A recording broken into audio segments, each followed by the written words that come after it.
I don't know who needs to hear this today, but it was just really on my heart to say it and to be so firm and in conviction with what I have to say. But you are no longer the person that you used to be. You are no longer on that timeline anymore. So when people say that they can't fucking stand you, they don't like you the worst person in their life, guess what? You are no longer that person anymore. You're on another timeline. Don't internalize what people say to you for the rest of your life, because you are always going to forever be stuck in that box of guilt of who you used to be. You get what I'm saying? Like, you do not have to internalize anything anymore. If you have grown, if you have actively shown that you are growing, if you have actively shown that you are trying to attempt to be a better person, like, you are no longer on that timeline. If you grew up with people in your life constantly daunting over you, saying that you won't gonna be shit, saying that you won't gonna make it in life, saying that you won't gonna ever be successful, guess what? You are not on that timeline no more. Those people are literally, I mean, if you really want to be real, them people are literally irrelevant. They have nothing to do with your success. They have nothing to do with where you are going, where you are about to be. Like, I hate to sound like such a positive, optimistic Ollie, right? Like one of those fake gurus that are always fake positive and always happy. Because I'm not always happy.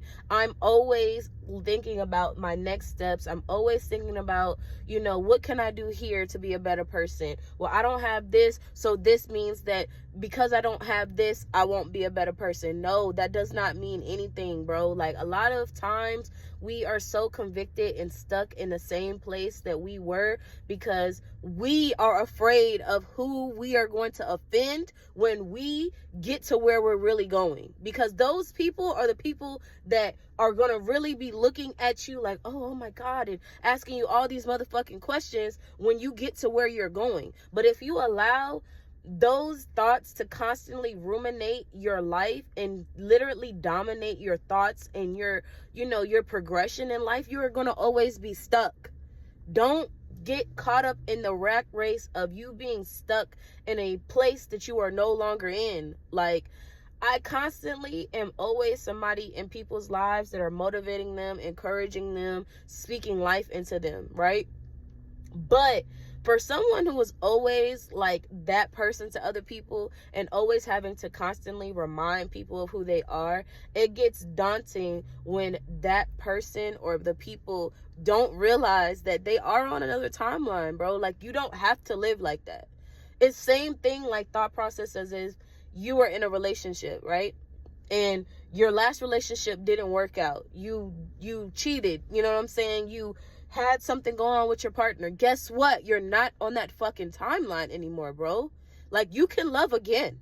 Like, it's like getting your feet wet again, right? It's like putting your feet in the water. It's like literally going out there and really testing something for the first time because you're new to it all over again. That's fine. But understand that you cannot go into something operating with the mindset that you had when you were operating in that, because you're no longer that person anymore. You're on a different timeline. You're on to better things. You're trying to do better things in life. So I hope that this resonates with somebody. Comment below and tell me what you're trying to work on in 2025. Tell me what your thought processes are, when you're thinking about certain things, because I genuinely want to know, like, what is something that people always spoke over you in your life that you never overcame, that you have overcame? Like, you're not going to be there. My whole life, my aunts told me that I was grown as hell and that I was going not, I was going to have a kid, and you know what I'm saying? I was just basically going to be a fuck up my whole life. And that is not my narrative today. You know what I mean? Like, I don't have any children. I'm not married yet. Hopefully one of these days, somebody's son will love me for who I am. Like, I had so many projections put onto me at such a young age. It was only inevitable that I overcame them and I became who I am today. So, yeah, I love you guys.